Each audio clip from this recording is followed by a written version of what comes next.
et j'adhère à ça. Non. Réfléchissez par vous-même. Écoutez les discours à la lumière de Coran ou Sunna.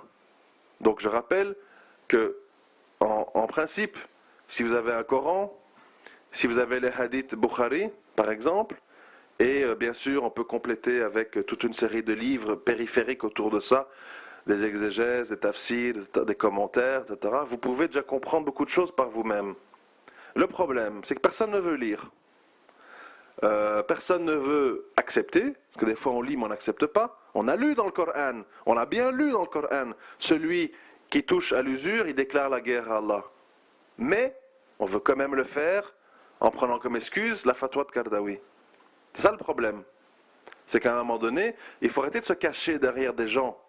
Il faut se libérer de la dictature des gens. Il faut réfléchir par vous-même. Mais pour réfléchir par vous-même, il faut un bagage. Il faut lire. Il faut s'instruire.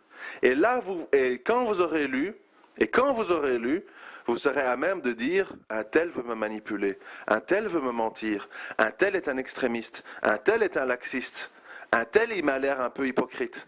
Parce que vous aurez une base de réflexion.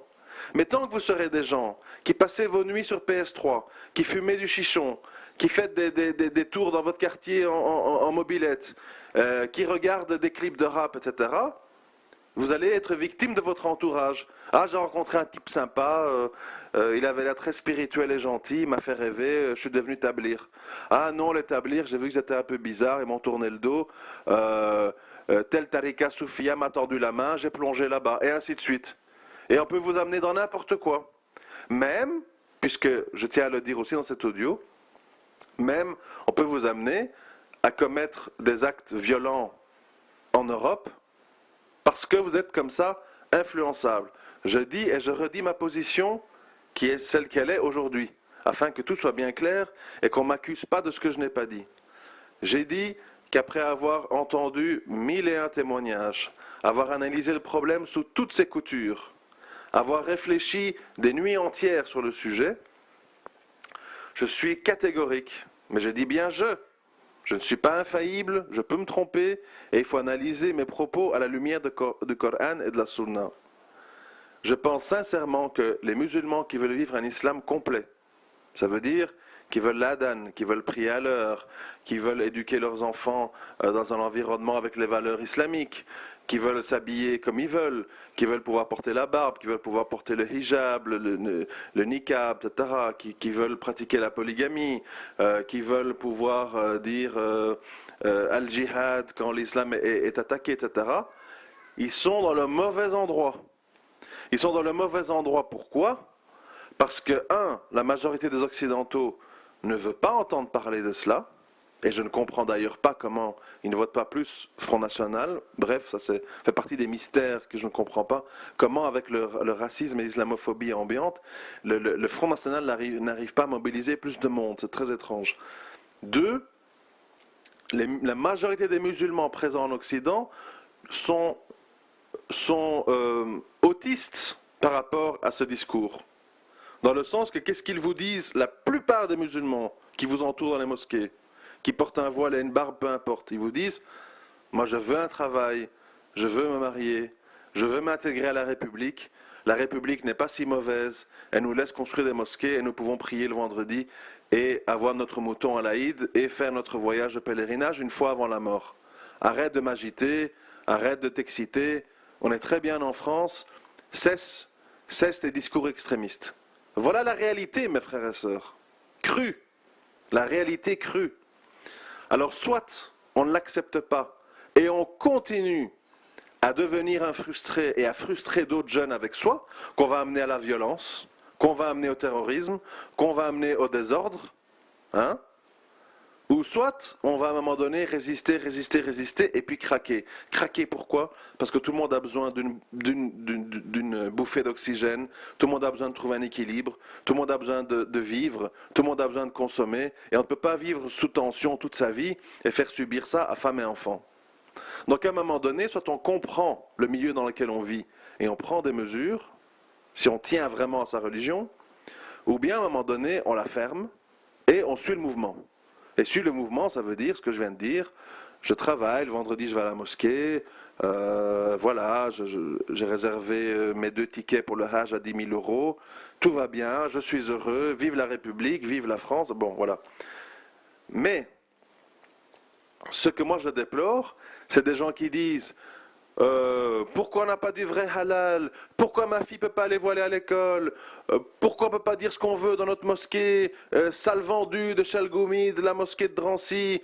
Et pourquoi on n'a pas nos droits de français, de la laïcité, tatati tatata? Mais vous le savez pourquoi? Parce que la parole d'Allah est incompatible avec la religion dominante de l'endroit où vous êtes, qui est la religion démocratie, droit de l'homme. Donc ne soyez pas étonnés. Ne jouez pas les vierges effarouchées à chaque fois que les musulmans subissent une discrimination, avec les amendes contre le niqab, enfin, je vous passe tous les détails. Non, regardez la réalité en face et prenez des mesures pour dire, bon, c'est comme ça, dans quel pays je suis plus à même de vivre un islam apaisé, indépendant et autonome. Et bien sûr qu'il y a certains pays arabes, surtout si on vit un petit peu à l'écart des grandes villes, où en fait vous aurez le adhan, vous aurez une certaine liberté de parole, enfin en tout cas aujourd'hui, puisque pour certaines raisons géostratégiques, les dictateurs laïcs ont été abandonnés pour mettre à la place des musulmans de façade, pour question de gagner du temps, enfin c'est un autre débat. Mais bon, la terre elle est vaste, vous savez, quand les gens me disent oui mais où on va? Où on va? Il y a beaucoup d'endroits où aller. Il y a beaucoup d'endroits où aller. Au Japon, il y a 2 millions de musulmans. Ils vivent très bien, ils ne sont pas discriminés. Dans le sud des Philippines, il y a toute une île qui est complètement musulmane. Il y a l'Indonésie, il y a la Malaisie, il y a le sud de la Thaïlande, il y a le sud du Cambodge, il y a la Birmanie où les musulmans vivent une oppression terrible pour le moment, mais ça on n'en parle pas, c'est pas grave, comme d'habitude d'ailleurs. Il y a le Pakistan, il y a l'Afghanistan, il y a le Liban, il y a la Syrie, il y a la Turquie, il y a l'Égypte, il y a le Soudan, il y a la Somalie, il y a l'Algérie, le Mali, la Mauritanie, le Sénégal, le Maroc, etc. Il y a le Brésil et l'Argentine qui ont des politiques très tolérantes vis-à-vis des musulmans, d'après les nouvelles lois qui ont été votées là-bas. Le Brésil, l'Argentine sont je vais dire, beaucoup moins répressifs et islamophobes que, par exemple, la France. Mais moi, je vois tous les jours des documentaires où on voit des Belges, des Français qui sont partis à l'étranger sans un franc en poche, qui ont fait des petits boulots, qui ont fait la plonge dans des restaurants, et puis qui ont ouvert un petit business, etc. Ils se sont comment je vais dire, intégrés là-bas. Ils ont joué avec leurs atouts, la langue française, etc. Et ils ont développé une vie à l'étranger. Mais nous, musulmans, on s'en sent incapables. On a tellement vécu dans l'assistanat, on a tellement vécu dans, on va dire, une sorte de douate comme ça, qu'on a l'impression qu'on ne peut pas refaire notre vie nulle part dans le monde. On n'a plus cette mentalité d'aventurière, nomade, qui fait confiance à Dieu et qui disent là où je suis mal, je bouge jusqu'au moment où je trouve un milieu plus adapté à ma vie. Non, on dit je veux être ici, je veux rester ici parce qu'on dit je suis français, mais je veux que les Français m'acceptent comme je suis, même si je sais que 99% des gens qui m'entourent détestent ce que moi j'aime. C'est de la folie, c'est de la schizophrénie, ça mène tout droit dans le mur. À un moment donné, il faut être réaliste. Donc, moi, je m'insurge, je l'ai écrit hier encore dans le texte que les musulmans doivent choisir leur chemin, je m'insurge contre le fait de ne pas voir la réalité en face, de ne pas prendre sa religion au sérieux et de ne pas faire les choix qui s'imposent et puis de pester sur l'endroit où on est. Je vois les musulmans qui disent « Comment est-ce possible? Le vote, je ne comprends pas. Il ne faut pas voter, enlevez ces affiches de vos murs, etc. » Mais vous ne comprenez pas, mes frères et sœurs, ces gens que vous voyez là, que vous pensez être des musulmans pratiquants, ils ont déjà vendu leur cœur et leur cerveau au système, ils veulent être ici, ils sont bien ici, ils vont vous répondre la chose suivante. Mais tu veux quoi, toi? Tu veux que je retourne au Maroc dans la dictature, où la police arrive la nuit et te torture au milieu du désert? Tu es fou! Moi je suis ici, j'ai le chômage, ma femme est soignée, mes enfants sont éduqués, je peux voter pour qui je veux et tu me dis que c'est pas bien? Va te faire voir, espèce d'extrémiste. Voilà ce qu'on va vous dire. Parce que ces gens n'ont pas l'honnêteté ou le niveau intellectuel suffisamment élevé pour comprendre que si leur pays d'origine va mal, si leur pays d'origine est injuste et corrompu et complètement inacceptable à tous les niveaux, c'est justement parce que l'islam a été mis au placard et que donc il faut soutenir toutes les forces agissantes pour que l'islam reprenne les rênes de ces pays-là pour faire revenir une certaine justice sociale et une certaine équité. Alors, plutôt que de dire ça, on vous dit, je m'enfuis de mon pays, j'ai payé 15 000 € à un passeur pour arriver sur la terre des droits de l'homme, maintenant je suis très heureux et on doit s'y intégrer, voter, participer. Vous voyez, c'est la logique de la fuite. La fuite d'un environnement censé être islamique. Maintenant, nous sommes dans un environnement non islamique, en majorité, et on veut, tout d'un coup, que tous les gens acceptent les valeurs de l'islam. Ma femme ne doit pas avoir un médecin homme, machin, tata. Mais c'est de la folie.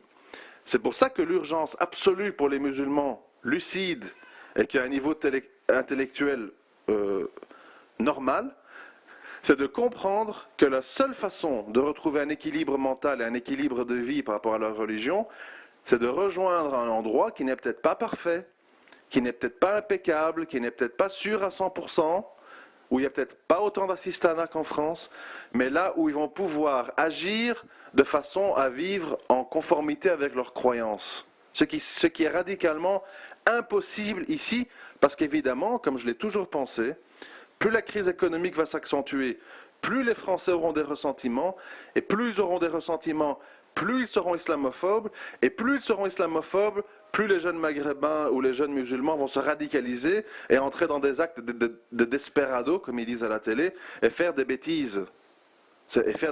Parce que ce que j'ai entendu, là, jeter une grenade de faible puissance sur une boucherie cachère, ce sont des bêtises inefficaces à tous les niveaux, qui n'apportent absolument rien et qui sont simplement du défoulement. Donc je veux dire, on ne peut pas non plus, sous prétexte que de ce qu'on nous dit, parce qu'on ne voit rien, on ne sait rien, on n'a jamais aucune preuve, c'est comme avec Mera, mais enfin bref, on ne peut pas non plus soutenir tout et n'importe quoi sous prétexte que les gens sont musulmans. À un moment donné, il faut avoir le courage de dire, voilà la voie à suivre, et qui ne veut pas la suivre devra assumer. Un petit peu comme le prophète sallallahu alayhi wa sallam qui a dit, je me désavoue, je ne suis pas responsable, je ne me porte pas garant de tout musulman qui décide de vivre au milieu des polythéistes. C'est exactement ce que j'essaie de dire.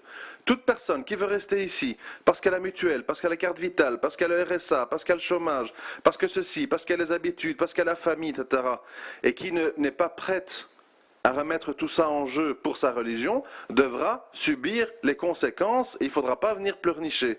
Si votre enfant tombe dans l'extrémisme terroriste, si vous êtes discriminé, si vous êtes victime, comme certaines maintenant, c'est nouveau, hein, maintenant nous avons des mamans qui sont dans un islam culturel, qui sont chassées de la place Trocadéro parce qu'on ne veut plus voir sur cette place touristique des voiles qui tournent. Donc je crois que le message il est clair. Le message il est clair, la fête est finie, on n'a plus envie de vous voir ici, soit vous partez, soit vous allez être discriminé et humilié. Alors moi c'est mon devoir en tant que musulman, qui communique avec sa communauté, même si elle n'est pas mondiale, elle est peut-être de 1000 ou 2000 personnes, je ne sais pas, de dire les choses telles qu'elles sont. Voilà le monde, comment il fonctionne. À vous de faire des choix et d'accepter les conséquences de ces choix. N'attendez pas de ces gens de la justice et de l'équité. Ils ont des croyances, ils ont des convictions, ils ont une crise économique à résoudre très grave et n'ont pas du tout le temps ni l'envie de commencer à se préoccuper des élucubrations et des exigences des musulmans. Il faut le comprendre et l'accepter. Voilà. Donc je vais vous laisser ici parce qu'il y a des millions de choses à dire.